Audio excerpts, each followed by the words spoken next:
안녕하세요. 저는 과천에 살고 있는 30대 후반의 여자입니다. 저 유튜브 정말로 좋아하는데 이렇게 사연 신청을 해보기는 처음입니다. 긴 글이 될 거라 도서가 없을지도 모르지만 막장 시모들 사이에 저희 시어머니를 드디어 등극시킨다는 즐거움을 한껏 안고 정성스레 적어보도록 하겠습니다. 저희 남편이랑 저는 공무원 부부입니다. 이 조그마한 동네에서 이런 말을 하면 직장 동료가 알아볼 수 있기 때문에 더 자세한 소개는 못 해드리겠어요. 둘 다 이른 나이에 공무원 시험에 합격을 했고 처음 만난 건 같은 직장에서 근무를 하게 되면서부터였습니다. 몰래 사내연애 하다가 결혼한 지 올해로 벌써 11년 차이고요. 저희 남편은 고등학교를 졸업하자마자 공무원 준비를 한 케이스였어요. 공무원을 해야 한다고 강요하는 시부모님 때문에 다른 걸 할 생각도 못한 채 공무원을 양성하는 전문대학으로 진학까지 한 사람이었습니다. 저는 그와 반대로 보통의 대학에 진학을 해서는 대학을 졸업하자마자 공무원에 합격을 한 케이스였고요. 어린 나이에 사회생활을 하게 되었다는 사실, 취업 준비를 오래도록 하지 않아도 된다는 사실은 절 너무 기쁘게 했어요. 취업난도 다른 사람이 애기인 것만 같았고 말이죠. 같이 공무원으로 지내던 남편이랑 연애를 하면서도 참 알콩달콩 재밌게 살았고 당연히 결혼도 할 생각으로 만났답니다. 같이 공무원인 것도 좋은데 부부 공무원이 되면 같은 근무처에서 일도 할 수 있으니 이득이라 여길 것이 많았거든요. 아마 남편도 같은 마음이었을 거고요. 다만 결혼 전에 하나 걸리는 건 있었습니다. 저희 부모님도 그렇고 시부모님도 그렇고 모두가 걱정을 한 단 한 가지였는데요. 바로 제가 남편보다 높은 직급이라는 것이었죠. 남편은 고등학교 졸업을 하자마자 9급 시험을 준비해서 공무원이 된 사람이었지만 저는 대학 내내 휴학까지 해가면서 7급 준비를 했거든요. 그리고는 7급에부터 공무원 생활을 시작했고요. 남편이랑 단둘이서 좋다고 연애를 할 때에는 이런 점들이 하나도 보이질 않았습니다. 둘이서 좋다는데 직장에서의 급수가 뭐 중요하냐 싶었던 거죠. 하지만 결혼을 하려고 보니 양가 부모님들이 난리더라고요. 그것도 상반적으로 다른 입장에서 말이죠. 저희 부모님은 남편이 더 잘나야 잘 사는 거 아니냐는 마음으로 반대를 하셨고, 시부모님께서는 와이프가 더 잘나서 남편 길을 못 피게 할 게 분명하다는 이유로 반대를 하셨답니다. 너무 극과 극인 입장에서 결혼 반대를 외치던 두 부모님들 때문에 중간에서 남편이랑 제가 죽어나가는 상황이었죠. 그 상황이 무려 1년이 넘도록 지속되었답니다. 극적으로 결혼 허락을 받아낼 수 있었던 데에는 저희 남편의 역할이 컸어요. 저희 부모님 앞에서 무릎 꿇고 빌며 결혼 허락을 받았고 시부모님 앞에서는 저에 대해 좋게 말해주며 끈질긴 설득의 설득을 이어갔거든요. 1년이 넘도록 말이죠. 그러니 양가 부모님들도 서로가 오죽 좋으면 이러겠냐는 마음으로 서서히 마음을 풀어주셨고 그렇게 저희는 부부가 되어 식도 올리고 자식도 둘 낳고 잘 살게 되었답니다. 하지만 잘 살게 되었다고 설명하며 끝나면 좋겠는 저희의 결혼 생활은 어째 갈수록 산으로 가는 듯 시작했어요. 분명 하고 싶어 죽겠던 결혼 승낙도 받아냈고 아이들도 낳고서는 제법 잘 사는 듯 보였는데도 결혼 생활이 전혀 즐겁지 못했어요. 오히려 내가 괜히 결혼을 해서 이런 수모와 곤욕을 당해내고 있다는 생각에 우라통이 여러 번 터지는 날도 다반수였죠. 바로 시어머니의 그 말 같지 않은 농담 때문이었습니다. 저희 남편은 결혼하고 좀 있다가 제가 옮겨 다니게 된 과천으로 근무처를 따라 옮겼고 그렇게 저희는 과천에서 자리를 잡고 살게 되었어요. 저로서는 다 좋았습니다. 남편한테 직장이 가까워진 게 다행이기도 했고 친정이 바로 옆에 있는 안양에 있었는지라 뭐든 서울 살 적보다는 마음이 편했거든요. 하지만 문제는 시어머니셨죠. 시댁이 고양시에 있거든요. 서울에 살짝만 하더라도 시댁이 친정보다는 가깝다는 걸 위안 삼으며 자주 인사도 하러 오고 안부도 여쭈러 오라고 불러내기 바쁘셨던 어머님이셨는데요. 저희가 아예 과천에서 자리를 잡고 살기 시작하니 불같이 화를 내셨습니다. 결국 와이프 따라 와이프 친정이 가까이 있는 과천으로 갔다면서 이게 다 전부 제 탓이란 듯이 화를 내셨어요. 남편은 꼬드겨서 친정 옆으로 처가살이라도 하러 간 것 마냥 말이죠. 남편이 직장 가까이에 살 수 있게 되어 너무 좋은데 왜 화를 내냐며 시어머니를 설득하고 달래보려 했지만 어머님은 무려 몇 개월간이나 저에게 삐져 말도 안 거셨어요. 그러면서 다시 얼굴을 뵙게 되었을 때 굽신거리며 인사를 하는 제게 또라졌다는 식으로 말씀을 하더라고요. 내가 언젠가 이렇게 될 줄 알고서 결혼을 안 시키려고 한 건데 얘는 벌써 둘이고 라고요. 언젠가 제가 제 뜻으로 남편을 휘두를 거란 걸 알았다며 별 말 같자는 소리를 너무나 맞다는 식으로 당당하게 뱉어대셨습니다. 제 얼굴이 붉어지는 건 신경도 안 쓰셨어요. 제 기분이 나쁜 건 당연히 무시를 하셨고요. 그리고 그때 두 번 더 깨우쳤죠. 원래 어머님이 아들 생각만 한다는 걸 알고는 있었으나 시어머니하고는 정말 가까워질래야 가까워질 수가 없겠구나 하는 걸 말입니다. 손주 손녀를 낳기까지 한 며느리인데도 여태 아들 깃 빨아먹고 살진 않을지에 대해서 경계하기만 하는 시어머니하고는 저도 친해지고 싶은 마음이 없었고요. 그래서 최대한 갈등만 만들지 않으며 살고자 노력했습니다. 여전히 명절이 찾아와도 코앞인 친정보다 시댁을 먼저 찾았고요. 제 생일엔 아무런 축하 인사도 받지 못했음에도 불구하고 어머님, 아버님 생신 때에는 꼬박꼬박 선물에 용돈도 보내드리며 축하 인사를 전했어요. 아이들 보고 싶다고 하시면 섭섭하실까봐 주말에 당장 찾아뵈었고 그 밖에도 자잘한 요구들은 당연하다는 듯이 들어드리며 지냈습니다. 이렇게 가까이에서 지내버릇하면 과천으로 이사를 간 것에 대해서 덜 속상해하실 거라 생각을 했어요. 이 이상으로 친하게 지내며 모녀 같은 시어머니와 며느리 사이를 만들고자 하지는 않았고요. 하지만 갈등 없이 잘 지내는가 싶다가도 꼭 한 번씩 시어머니의 말씀 때문에 제 속이 뒤틀리곤 했습니다. 제가 할도리만 잘하고 지낸다면 욕먹을 일도 없고 갈등을 일으킬 일도 없을 거다 생각했거든요. 그러나 잘하면 할수록 자주 듣게 되는 시어머니의 그 얼토당토 없는 농담들 때문에 마음 편할 새가 없었어요. 지금 생각해보면 잘 지내고 있다고 여겼던 그 순간들까지도 사실은 시어머니께 농락을 당하고 있었던 것 같습니다. 저희 어머님이 농담을 참 밥 먹듯 하세요. 저희 부부가 과천으로 이사를 오고 나서 한동안 삐졌다가 다시 대화를 나누기 시작한 그 시점부터 농담을 참 잘도 던져대기 시작하셨죠. 오랜만에 아이들을 모두 다 데리고 시댁을 갔더니만 어머님이 그러시더라고요. 아이고 과천 갔다 죽은 줄 알았잖아. 우리 아들 호래비 된 줄 알았는데 이제 보니 며느리가 살아있는 있네. 라고 말입니다. 전 당연히 농담인 줄 알고 웃어 넘겼습니다. 기분이 살짝 나쁘고 빈정이 상하긴 했지만 이 말을 너무나 활짝 웃으면서 말씀을 하셨는지라 다른 선택의 여지가 없었어요. 그저 농담인 줄 아니까 맞받아치지 않고 웃어 넘기는 걸 택한 거죠. 하지만 어머님은 이런 제 반응이 재미가 없었는지 그 후로도 기분 더러운 농담을 참 자주 하더라고요. 예를 들면 이런 것들이었죠. 요리를 도와드리겠다고 옆으로 가기라도 하면 아이고 부엌 무너지겠다. 너 그 꼴 못 벗어나면 우리 집 부엌 무너진다. 그러고도 뭘 먹겠다고 부엌에 들어와. 라고 하면서 제가 살이 쪘다고 뭐라 그러시는 거예요. 부엌이 무너진다는 말을 농담이라면서 키득키득 거리는 채로 말입니다. 여자한테 살 문제가 얼마나 기분이 나쁜데 어머님은 그걸 너무 뻔뻔하게 하셨어요.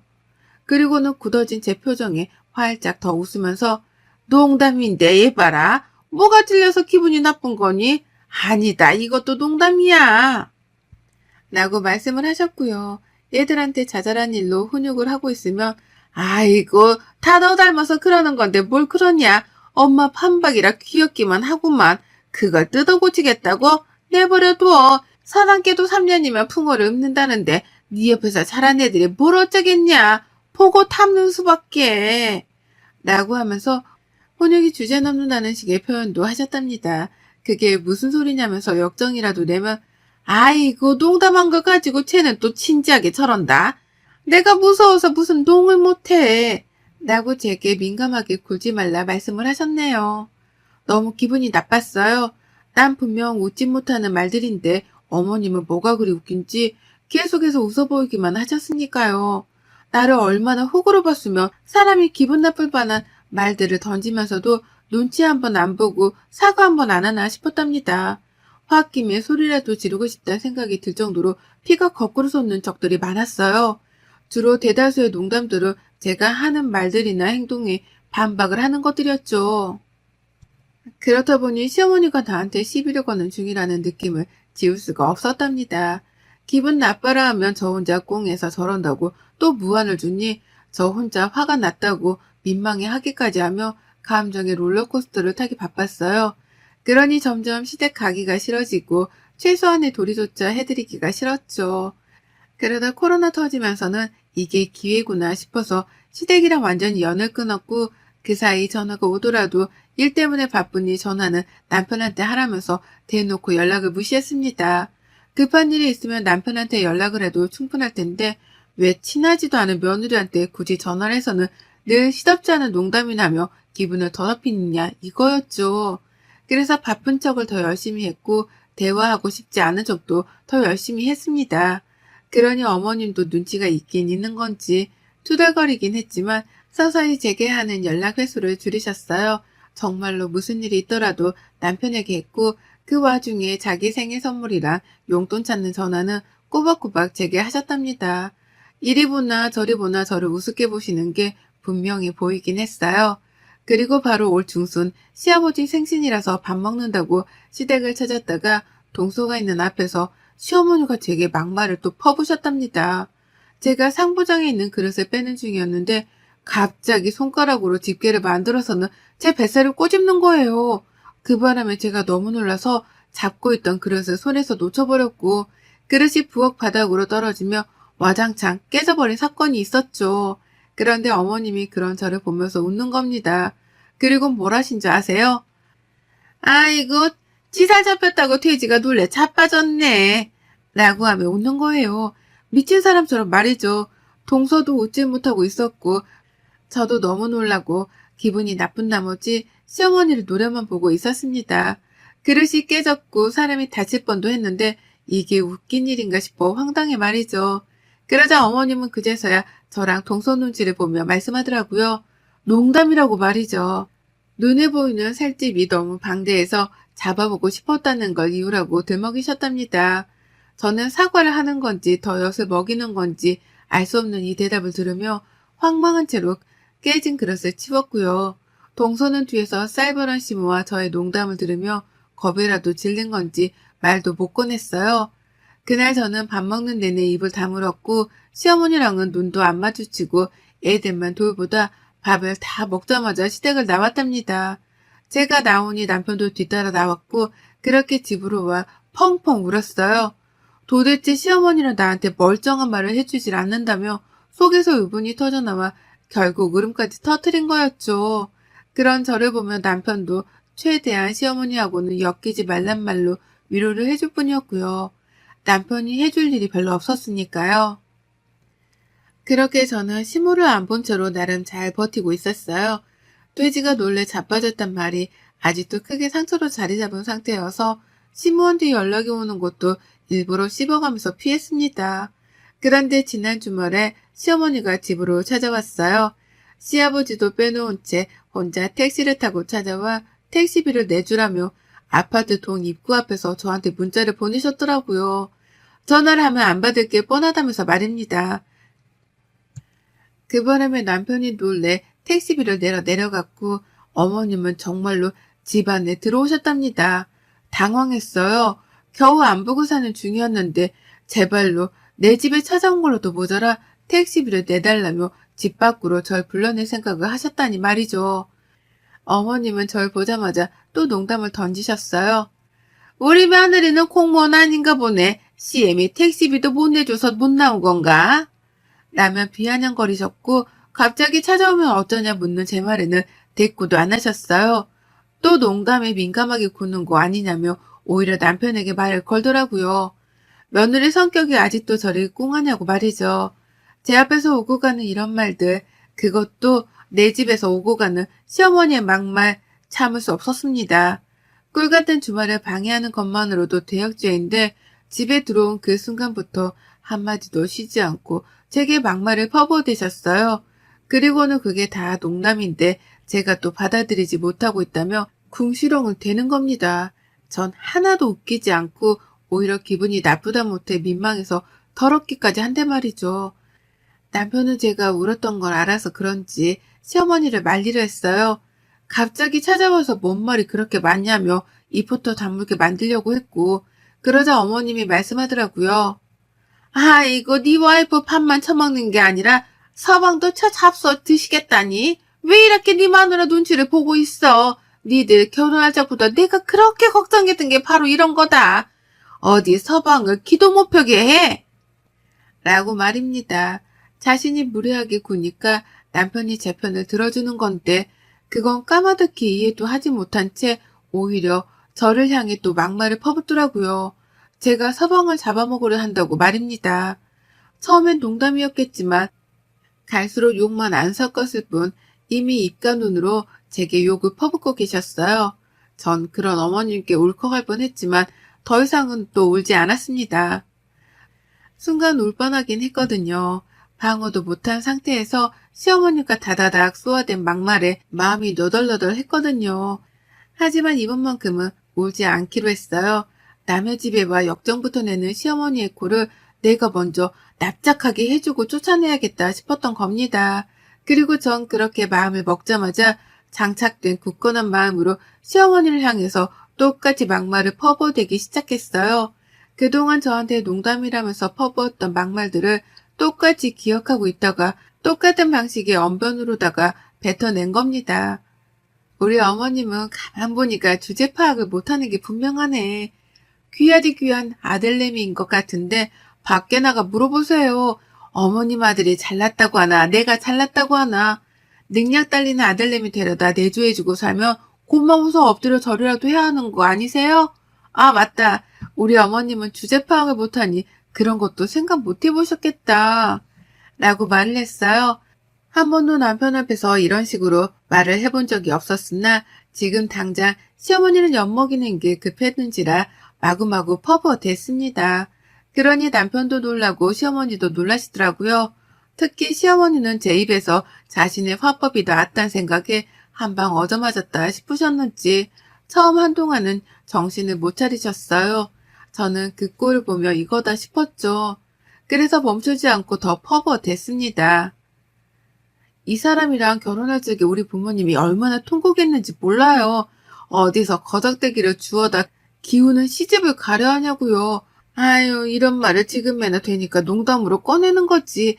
예전에는 어머님 상처받으실까봐 이런 말은 죽어도 안 꺼냈잖아요. 아시죠? 근데 제가 지금 생각해보면 우리 남편이 거적대기였어요. 그쵸? 대학 졸업장도 없고 있는 거라고 공무원이라는 게 전부인데 저도 참 정신이 나갔었네요. 그쵸? 라고 말입니다.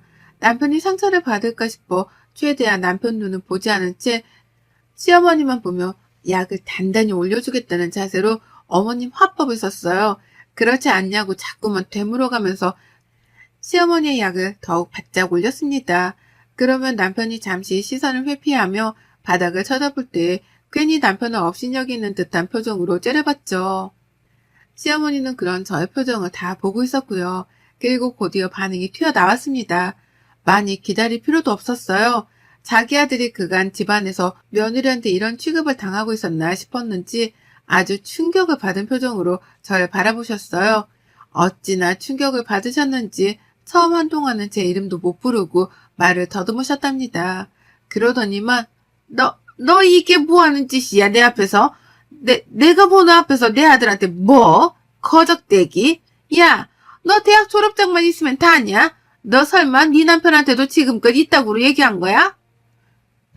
라고 하면서 남편과 저를 번갈아 막 서럽다며 눈물을 글썽거리더라고요. 화도 났는지 목소리도 점점 커졌고요. 그래서 제가 아이고 농담을 농담으로 못 받는 거 보니까 그간의 아들내미가 저보다 기울어진다는 걸 알고는 계셨었나 보네요. 왜 그러세요? 어머님 좋아하는 농담을 저도 해드린 것뿐인데 뭐 상처를 크게 받았나 보네요. 이제라도 주제 파악을 하신 건가? 라면서 더 크게 웃어 보였습니다. 어머님이 그간 저한테 하셨던 것처럼 저도 농담인데 왜 그러냐며 막 웃어 놀렸어요. 더 야구를 하고 바짝 웃었죠. 그러자 어머님은 우라통이 너무 나셨는지 감정을 주체하지 못하고 막 소리를 지르셨고 그걸 말린다고 남편은 어머님을 끌어안았어요. 순식간에 집안 분위기는 개판이 되었고 어머님은 급기야 화를 내다 울음을 보이셨습니다. 그리고 전 그 타이밍을 절대로 놓치지 않으려 했어요. 우는 시어머니의 얼굴을 보고 사과를 하기는커녕 더욱 바짝 약을 올리다 못해 속 터지게 해드리고자 했답니다. 우는 어머님 앞에서 아이고, 우리 어머님 그간에 모자란 아들한테 시집온 저한테 미안한 게 많으셨나 보네요. 왜 우세요? 하긴 뭐 나 같아도 내 자식을 이렇게밖에 못 키워놓고 더 잘난 며느리한테 장가 보내면 미안해서라도 며느리한테 엎드려 절만하고 살겠어요. 아니지, 어버 키워야 하나? 라고 하며 좋다고 웃었더니만 어머님은 결국 제 분을 참지 못한 채 머리를 뜯다 도망을 치셨답니다. 눈물만 왈칵 쏟는 모습을 며느리 앞에 보이며 자기 머리를 뜯으며 집을 나가버리신 거예요. 할 말도 없는 와중에 며느리가 맞는 말만 해가면서 자신이 했던 화법을 똑같이 쓰니까 반박할 여지가 도무지 없었던 겁니다. 그러니 도망을 가는 방법을 택할 수밖에 없었던 거죠. 저는 도망치는 어머님을 잡지 않았고 나가 붙잡으려는 남편을 붙잡았어요. 내가 지금껏 이런 식의 농담을 어머님으로부터 당하고 살아왔다고 말을 하니 남편은 바로 시어머니를 따라가기 포기했답니다. 그리고 전 어머님이 엘리베이터를 채 타기도 전에 들으라며 문을 쾅 소리까지 내며 먼저 닫아버렸어요. 두 번 다시 내 집으로 먼저 들어올 생각도 하지 말란 일종의 경고였죠. 그리고 그날에서야 저는 비로소 지난 세월 동안 시어머니로부터 들었던 수모를 말끔히 씻는 듯한 개운함을 느꼈답니다. 한두 번도 아니고 매번 그런 식의 비아냥거리며 내 속을 뒤집는 게 참 역겨웠는데요. 자기 아들 욕보이는 말을 더 해가면서 똑같은 화법으로 쏘아대니 바로 나가 떨어질 줄이야. 이렇게 쉽게 어머님이 무너질 줄을 상상도 못했네요. 그간 얼마나 자신의 아들을 핸디캡으로 생각했으면 저리 민감하게 반응을 하실까 싶어서 오히려 지금은 우습기까지 합니다. 이제는 저 스스로에 대한 방어를 충분히 한 후 시어머니를 마주할 생각이에요. 뭐라도 또 한마디를 하신다면 이날 어머니께 뱉어낸 막말 그대로 복사 붙이기를 해서는 시어머니께 또 들려드릴 거랍니다. 아들 생각해서라도 며느리 앞에서 잘하라고 말이죠. 그럼 어머님은 또 자존심이 상해 화를 못 이기다 저에게서 도망을 치시겠죠. 전 이제 더 이상 어머님이 무섭지도 않고 피하고 싶지도 않습니다. 무슨 말을 해야 어머님의 입을 꾹 다물게 할 수 있는지에 대해 잘 알기 때문에 늘 이날의 대화를 제 입안에 장착하고는 어머님을 뵐 거예요. 벌써부터 다음번 만남이 기대가 되는 것도 참 신기할 따름이네요. 여러분의 생각은 댓글로 남겨주세요. 오늘도 시청해 주셔서 정말 감사합니다.